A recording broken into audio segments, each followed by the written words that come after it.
طيب خلينا نتكلم برضو عن حاجة معينة كده، وهي بوا هانكوك. مين اصلا بوا هانكوك؟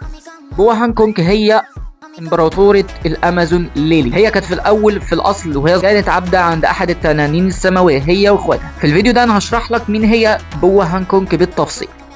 بس قبل ما ابدا ما تنساش تشترك في القناه وتفعل الجرس وتشارك الفيديو علشان يوصلك كل جديد مني. وعلى فكره في قتال بين كايدو وبين لوكي انا عملته فريم باي فريم انيميشن 2 دي انيميشن، تقدر انت تتفرج عليه. ممكن تخش على قناتي وتتفرج عليه وتكتب لي كومنت ايه القتال اللي انت عاوزه بعد كده. هانكوك امبراطورة الامازون ليلي هي من اقوى الاشخاص، وتمتلك هاك التنبؤ وهاك التسلح والهاك الملكي. يعني هي عندها اراده خارقه.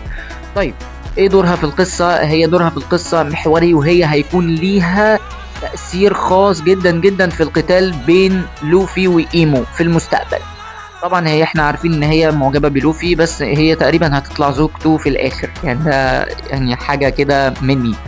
طيب عايزين برضو نتكلم عن الماضي بتاعها. هي الماضي زي ما قلنا انها كانت عبدة لأحد التنانين السماوية، فهي مستعرة من الموضوع ده، وكانت كلمت لوفي في الموضوع ده، ولوفي قال ان هو بيكرههم اصلا.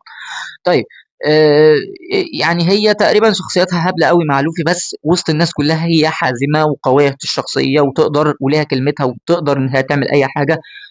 قوية جدا جدا جدا. تواجهت مع تيتش بس للأسف خسرت، لأن تيتش مش ضعيف خالص.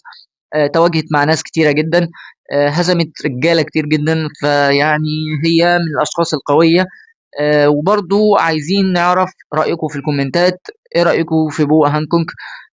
وبس كده، ده نهاية الفيديو. ما تنساش تشترك في القناة وتفعل الجرس وتشارك الفيديو علشان يوصلك كل جديد. وزي ما قلت لك ما تنساش تتفرج على الفيديو القتالي بين كايدو ولوكي، هتلاقيه في الوصف، ممكن انت تتفرج عليه. وبس كده، لايكي فيكتور.